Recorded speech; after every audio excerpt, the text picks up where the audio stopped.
पटना के लोगों के लिए खुशखबरी, सरकारी अस्पतालों में मुफ्त में होगी आंखों की जांच।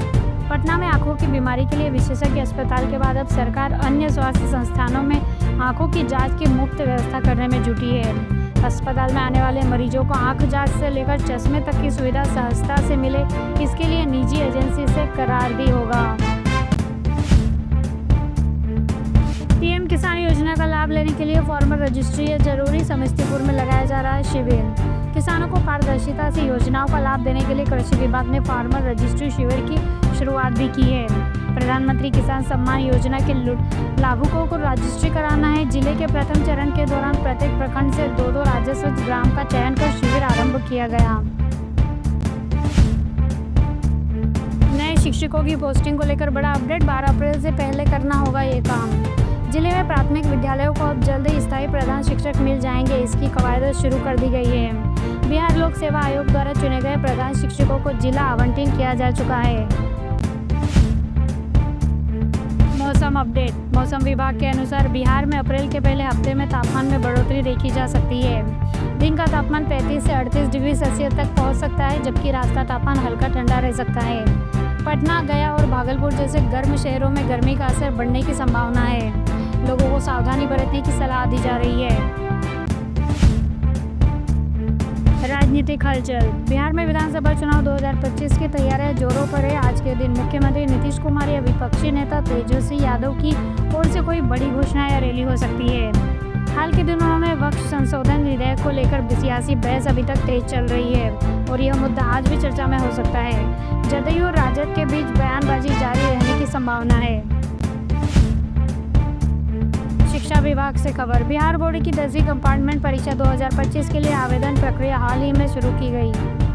आज इसके संबंध में कोई अपडेट जैसे आवेदन की अंतिम तिथि या फिर परीक्षा तिथि की घोषणा संभव है। इसके अलावा शिक्षा विभाग से जुड़े विवाद जैसे मृत शिक्षिका से स्पष्टीकरण मांगने का मामला आज भी सुर्खियों में रह सकता है। अपराध और घटनाएं, बिहार में अपराध की खबरें अक्सर चर्चा में रहती है। आज के दिन किसी जिले में सड़क हादसा, लूटपाट या पुलिस कार्रवाई की खबर भी आ सकती है। उदाहरण के लिए हाल ही में सुपौल में फायर ब्रिगेड पर हमले की घटना हुई थी। ऐसी घटनाओं का आज कोई फॉलोअप या फिर नई घटना सामने आ सकती है। सामाजिक और सांस्कृतिक आयोजन, चैत्र नवरात्रि की शुरुआत नजदीक होने के कारण बिहार के मंदिरों में तैयारियां शुरू हो चुकी है। आज पटना, गया और दरभंगा से मंदिरों में श्रद्धालुओं की भीड़ या किसी धार्मिक आयोजन की खबर मिल सकती है। इसके अलावा रामनवमी की तैयारियों को लेकर भी चर्चा हो सकती है। नीरा की बिक्री बढ़ाने के लिए नीतीश सरकार ने लिया बड़ा फैसला, जीविका समूह भी करेंगे मदद। राज्य सरकार ताड़ के पेड़ों का सर्वेक्षण कराएगी। इसके बाद ताड़ के पेड़ों के साथ उसका रस उतारने वाले टेम्पर और मालिकों पर डाटाबेस तैयार किया जाएगा। मुख्यमंत्री नीरा संवर्धन योजना के अंतर्गत यह काम किया जाएगा। शिक्षा विभाग का बड़ा एक्शन, रद्दी की भ्रष्टाचार के आरोपी क्लर्कों की प्रतिनियुक्ति। जिले के विभिन्न विद्यालयों में भवन मरम्मत, 4 दीवारी निर्माण सहित अन्य कार्य कराए बिना करोड़ों की राशि की निकासी के प्रयास में फंसे शिक्षा विभाग के जाप से पहले ही अपने कार्यालय में प्रतिनियुक्ति के 2 लिपिक का प्रतियोजन रद्द कर दिया गया है। चंद्रयान 4 मिशन, चांद से धरती पर मिट्टी लाने की तैयारी में जुटा इसरो ऑपरेशन डायरेक्टर ने बताया पूरा प्लान। इसरो के वरिष्ठ वैज्ञानिक और चंद्रयान 2 पर 3 के ऑपरेशन डायरेक्टर अमिताभ कुमार ने कहा है कि भारतीयों को स्वदेशी अंतरिक्ष यान में बैठाकर चंद्रमा की सतह पर उतारने के लिए सरकार ने 2040 तक का समय निर्धारित किया है। इस अभियान में कई श्रृंखलाएं जुड़ी है। रामनवमी को लेकर पटना में सुरक्षा चाक चौबंद, 3000 से ज़्यादा जवान तैनात है। CCTV और ड्रोन भी रखी जाएगी नजर। राजधानी में रामनवमी पर सुरक्षा को लेकर पटना पुलिस ने पुख्ता तैयारियां की है। पर्व के दौरान इलाके में 2500 पुलिसकर्मी तैनात किए गए हैं। रैपिड एक्शन फोर्स की 2 कंपनियों सहित 800 अतिरिक्त बल को भी तैनात लगाया गया है। आज अवतार लेंगे रामलला, झांकी को लेकर पटना में ऐसी है पूरी तैयारी। जानिए पूजा का मुहूर्त। भगवान विष्णु के 7वें अवतार मर्यादा पुरुषोत्तम प्रभु श्री राम का प्राकट्य उत्सव रविवार को चैत्र शुक्ल नवमी को मनाया जाएगा।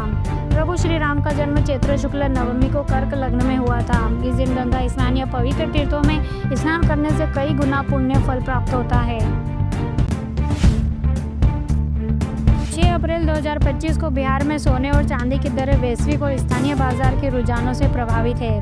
आज के दिन 24 कैरेट सोने की कीमत लगभग 91,709 90 रुपये प्रति 10 ग्राम है, जो कि उच्च शुद्धता वाले सोने को दर्शाता है और आमतौर पर निवेश या बाहरी आभूषण के लिए उपयोग किया जाता है।